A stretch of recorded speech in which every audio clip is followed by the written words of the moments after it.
दोस्तों, पड़पड़गंज विधानसभा इस समय सबसे ज्यादा सुर्खियों में है क्योंकि मनीष सिसोदिया ये सीट छोड़कर जा चुके हैं और अवध ओझा इस सीट से चुनाव लड़ रहे हैं। पड़पड़गंज की जनता है, बातचीत करेंगे क्या अवध ओझा को इस बार वो समर्थन मिल पाएगा जो मनीष सिसोदिया को मिला था। मनीष सिसोदिया यहाँ से चले गए, एक नया चेहरा अवध ओझा अब यहाँ पे आ गए, तो क्या लग रहा है इस बार चुनाव में? इनका तो नाम ही आपके मुंह से पहली बार सुन रही थी। मेरे मुंह से? हाँ। कौन है ये? हाँ। कौन है ये तो बताइए थोड़ा उनका। आप जानते नहीं? हम तो नहीं जानते। हम तो नहीं जानते। नहीं, कौन सी पार्टी से? बीजेपी से? आम आदमी पार्टी से। अवध ओझा? हाँ। तो किसी को भी दो, हमें तो हमारा कैंडिडेट चाहिए रवि नेगी। अच्छा। किसी को भी ले आइए आप, राहुल गांधी को ले आइए आम आदमी पार्टी से। अच्छा। उससे क्या फर्क पड़ता है? बाकी आप उनका नाम जो आप ले रहे हो अवध ओझा जो भी है, हम नहीं जानते उनको। ये आपके मुंह से पहली बार सुन रहे हैं कि दुनिया जानती है, कहते हैं कि उन्होंने बहुत से बच्चों का तो कैरियर दुनिया से अलग रह रहे हैं सब। हम दुनिया से अलग हैं। रवि नेगी क्यों? अब इस क्यों का मेरे से बेटर तो पूरे एरिया में घूमो आप, पता चलेगा आपको क्यों। हर क्यों का तो सवाल जवाब नहीं होता ना। मनीष सिसोदिया सीट छोड़ के गए, क्या वजह मान रहे हैं इसके पीछे? क्योंकि शिक्षा क्रांति का जनक केजरीवाल उनको बताते हैं कि शिक्षा क्रांति का जनक है मनीष सिसोदिया जी।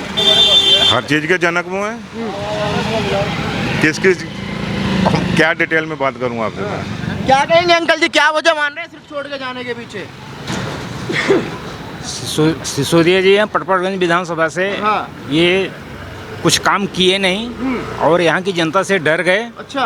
और डर करके ये जंगपुरा भाग गए। जनता से डर गए? हाँ, बिल्कुल जनता से डर गए। हाँ। और यहाँ पर जो उन्होंने 10 साल यहाँ पर पहले उनको यहाँ की जनता ने उनको डिप्टी सीएम बना करके भेजा और यहाँ पर वो शिक्षा की मॉडल करते थे, यहाँ शराब का मॉडल उन्होंने करके छोड़ दिया। हाँ। ठीक है, जिस बच्चों को, स्कूली छात्रों को जिसके हाथ में किताब होना चाहिए, उस छात्र को सिसोदिया जी ने उनको बोतल पकड़ा दी। अच्छा। और बच्चों को एकदम जिंदगी उनकी बर्बाद कर दी। केजरीवाल जी तो कहते हैं शिक्षा क्रांति के जनक थे मनीष सिसोदिया। वो शिक्षा जनक के नहीं तो शराब के जनक थे वो। ठीक है जी, जो यहाँ की जनता जानती है। और अब उनका यहाँ से फरी के अलावा इन्होंने कुछ नहीं किया। किसके अलावा? फरी बांटते हैं, रेवड़ी बांट दिए, कर दिया, ये कर दिया, इसके अलावा करते हैं। आता क्या इनको करना? कुछ नहीं आता। चाहिए क्या? आप जिंदगी चाहिए, ये बटेंगे तो कटेंगे, सबको मार देंगे। ये जैसे संभल में क्या हमारे साथ करेंगे बाद में। ये फ्री पानी चाहिए, फ्री बिजली। फरी हमें फरी कुछ नहीं किया। हम कमा के खाने वाले आदमी हैं, कमा के खाने वाले फरी में कुछ नहीं चाहिए हमें। मेहनत करेंगे तो मिलेगा। अच्छा। अब आराम से जीने दे, हमें यही बतेरा। हम बदमाशों से बचा लो, ये बहुत हमारे लिए बस। तो अब क्या देख रहे हैं यहाँ की जनता की बार किसको मौका देना चाहिए? अरे ये बीजेपी आएगी, स्पेशल कोई रोक नहीं सकता। बीजेपी आई, हाँ स्पेशल कोई रोक नहीं सकता। अब की बार कौन चाह रहा है बीजेपी में? जो भी हो, हाँ। हमें कोई मतलब नहीं उससे। अच्छा। वो जीतेगी बीजेपी, बीजेपी जीतेगी 100%। पिछली बार तो नहीं जीती। पिछले बार थोड़ा बहुत थोड़ा रहेगी कसर, अब की बार पूरी कर देंगे। कोई 2-3-4 वोट से हार गए हम। ये भागा क्यों? सिसोदिया यहाँ से भागा क्यों? सबसे पहला सवाल तो ये उठता है। जब सिसोदिया ने ये देखा कि भैया उसकी दाल इस बार नहीं गलने वाली, रवि नेगी ने पिछली बार उसको 12 राउंड तक पसीना छुड़ा के रखे थे। अच्छा। अब रवि नेगी के आगे वो इतना डर गया कि उसे भैया सीट छोड़ना अच्छा लगा। ठीक है, तो पहली बात तो यह है कि भैया नेता जो है वो रवि नेगी जैसा चाहिए। अब देखो, हम अगर दल की बात करें तो भाजपा इसलिए चाहिए क्योंकि हिंदुत्ववादी पार्टी है। ठीक है। दूसरा, वो भैया ये सेकुलर का ठप्पा लगा के जो घूमते रहते हैं ना, तो सेकुलर का ठप्पा लगा के घूमने वालों से ये जो बाद में वो जो भाई साहब ने बोला अभी कि बटेंगे कटेंगे, ये सेकुलर बनते हैं लेकिन सेकुलर है कोई नहीं। ये बाद में जो मुस्लिम तुष्टिकरण करते हैं, उसी की जनक की वजह से आज सिसोदिया जी को ये विधानसभा छोड़ के भागना पड़ा। कहने का मतलब है कि रवि नेगी से डर के वो भाग गए, अगर अब की बार लड़ते तो हार जाते रवि नेगी के सामने। बिल्कुल बिल्कुल। देखो, अभी सिसोदिया जी का जो एक जनतंत्र है, जो उनके खास लोग हैं, उन्होंने सर्वे करा तो वो सर्वे में उन्होंने ये देखा कि भैया मैं इस बार जीतने वाला नहीं हूँ। उन्होंने बहुत यहाँ पे कोशिश करी, राम भक्त बनने की कोशिश करी, कभी कोई भक्त बनने की कोशिश करी, जय हनुमान का नारा दिया, लेकिन जो उनका मुस्लिम तुष्टिकरण है वो किसी से छुपा हुआ नहीं है। ठीक है, चाहे वो मौलवियों को पैसे देना हो, चाहे वो मुसलमानों की तुष्टिकरण करने हो खुलेआम। तो उनको ये पता था कि भैया मैं पिछली बार तो 3000 वोटों से बच गया। ठीक है, अब उनको देखो, आप सबसे बड़ी विडंबना देखो, आम आदमी पार्टी को अपनी पार्टी में कोई कार्यकर्ता नहीं दिखा जो विधानसभा लड़ सके। तो कितनी बड़ी विडंबना है कि एक रॉकेट कैंडिडेट को लेके आते हैं, वो रॉकेट कैंडिडेट को लेके आते हैं जो बदमाशी की बात करता है। अच्छा। भैया यूट्यूब में वो यूपीएससी की शिक्षा अगर दे रहा है और बदमाशी की बातें कर रहा है, तो उस बंदे को अगर आप यहाँ लाओगे तो वो बंदा क्या जीत जाएगा यहाँ से? नहीं, उन्होंने कहा कि जैसे माधोपुर पट्टी में एक गांव है आईएएस के लिए जाना जाता है, वैसे ही मैं पड़पड़गंज को बना दूंगा आईएएस की फैक्ट्री के लिए, पड़पड़गंज जाना जाएगा। देखो, बिल्कुल देखो, अगर अगर वो किसी अच्छी विचारधारा से जुड़े होते अवध ओझा जी तो भी हम उस बात को मान लेते। ठीक है, अपने व्यूज बढ़ाने के लिए मोदी योगी की तारीफ करना ये तो छुपा हुआ है नहीं। वो उनकी वीडियो में आपको दिखेगा कि पहले मोदी और योगी के वो भी भगत बने हुए थे। लेकिन अब क्या होता है, अवसरवादी नेता है, अवसरवादी नेता है तो भैया उसने कभी बीजेपी में ट्राई मारा, कभी कहीं ट्राई मारा। अब उसको दिखा कि भैया मुझे आम आदमी पार्टी में सबसे कमजोर पार्टी है, उसे दिख रहा था कि ये सीट तो भैया हमारा बंदा जीतने से रहा, तो उन्होंने एक ऐसा पैरासूट कैंडिडेट निकाला कि अगर हार भी जाए तो भैया ठीक है इस पे फोड़ देंगे। ठीक है, कि केजरीवाल की शिक्षा क्रांति से प्रभावित हो गए। देखो शिक्षा क्रांति केजरीवाल ने क्या लाई है पूरी दिल्ली जानती है। पुराने स्कूलों पे नई टाइलें चिपका देने से शिक्षा क्रांति कभी नहीं आई। ठीक है, अभी मैं सुधीर चौधरी जी का कल रात को एक विश्लेषण देख रहा था, 12वीं की हिस्ट्री की किताब में ये मेंशन किया हुआ है कि शाहजहां ने और औरंगजेब ने हिंदुओं के मंदिरों को जो युद्ध के दौरान टूटे थे उनका पुनर्जीर्णोद्धार किया है, उनको भैया उनको निर्माण करने के लिए दोबारा से पैसा दिया है। और ये बात हिस्ट्री में है। एक बंदे ने आरटीआई डाल के इसकी जब जानकारी मांगी एनसीईआरटी से, तो एनसीईआरटी के पास जवाब नहीं है इसका कि भैया ये कहाँ लिखा हुआ है, कौन सा सोर्स है, कहाँ से आपने पकड़ा ये कि भैया आपने ये जो मुगल बादशाह थे इन्होंने पैसा दिया हिंदुओं के मंदिर के लिए। तो सिर्फ ये एक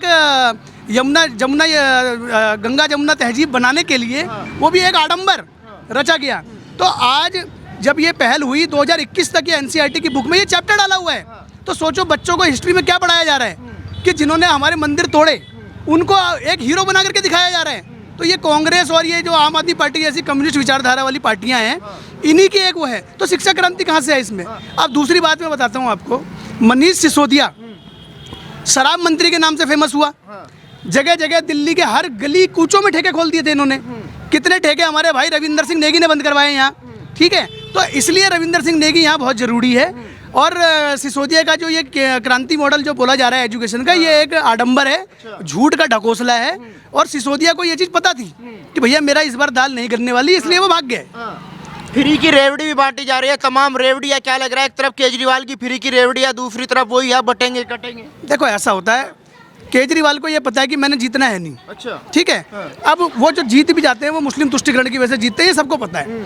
अब जब से महाराष्ट्र में हिंदू वोटों का कंसोलिडेशन हुआ है तब से ये थोड़े डरे हुए हैं। ठीक है जी। अब दूसरा क्या होता है, जो ये रेवड़ियाँ बांट रहे हैं, अब इन्होंने अभी क्या करा, अपने कार्यकर्ताओं के द्वारा अपने जो कार्यकर्ता थे उनके घर की महिलाओं के लिए फार्म भरवा दिए कि 1000 रुपए देंगे जी हम। ठीक है, कहाँ से देंगे, बजट कहाँ से लाएंगे?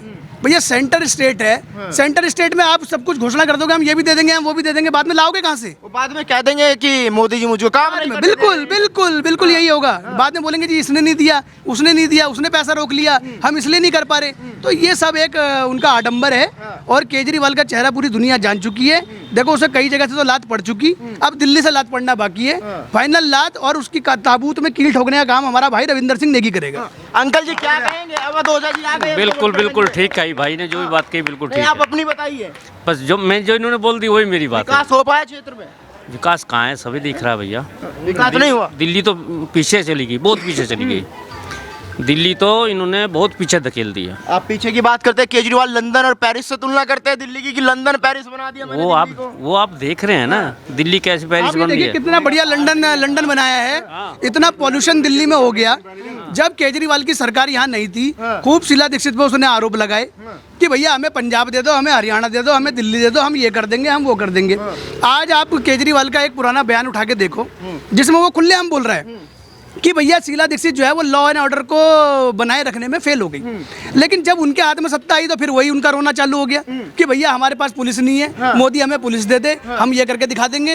अरे भैया जब सेंटर स्टेट, आप सबको पता है, बच्चे को पता है कि सेंटर स्टेट है, सेंटर रूल स्टेट है, आपको पुलिस नहीं दे सकते, आपको पुलिस दे देंगे तो आप तो भैया पार्लियामेंट में बम पटवा दोगे कल को। अच्छा, अरे आप देखो ना, जब से मोदी की गवर्नमेंट कमजोर हुई थोड़ी बहुत, आप देखो दिल्ली में आज रोजाना बम धमाकों की धमकियां आ रही हैं। बच्चों के स्कूल जा रहे हैं बच्चे, दोबारा घर आ जाते हैं बच्चे, वहां से बमों की धमकियां आ रही हैं हर जगह। कौन करवा रहा है ये? क्या कहेंगे सर, अवध ओझा जी आ गए हैं बड़बड़गंज में? अवध ओझा जी कुछ नहीं करेंगे। यहाँ हमारे जमीनी नेता रवि भाई हैं और घर घर गली गली उनका मुहिम चलता, पूरे 5 साल से वो कार्य कर रहे हैं। उनको ही यहाँ से विधायक बनाना चाहिए। और दूसरा, इनका जो शराब माफिया है, इसने तो भागना ही था। इसने कभी यहाँ शकल दिखाई नहीं है, कहीं जनता के पास कभी आया नहीं, तो इसने भागना ही भागना था। अगला आदमी सुबह से लेकर शाम तक गली गली घूमता है रविंदर सिंह नेगी, तो वो कैसे मनीष सिसोदिया यहाँ टिक जाएगा। और इनने यहाँ जगह जगह ठेके खोल रखे, नए युवा हमारे सारे शराब नशे की लत में लगे हुए हैं यहाँ आप पे। कह रहे कैसे टिक जाएगा, तो क्या लग रहा है क्या अवध ओझा के सामने रवि नेगी टिक पाएंगे? कुछ नहीं है, अवध ओझा कुछ नहीं है, रवि नेगी ही एक यहाँ का विकल्प है पटपड़गन विधानसभा का। चेहरे तो और भी है, रवि नेगी क्यों? रवि नेगी कार्य करता है, चेहरे बहुत हैं, पार्टी में बहुत लोग हैं। अब रवि नेगी ने जमीनी सदर से काम किया, सुबह से लेकर शाम तक काम करता है, जनता के लिए कार्य करता है वो, उसका टिकट होना चाहिए और वो जीतेगा। अवध ओझा को जानते हो? अवध ओझा को हम नहीं जानते, जानते ही नहीं? नहीं जानते, बिल्कुल कोई नहीं जानता कहाँ कौन है अवध ओझा।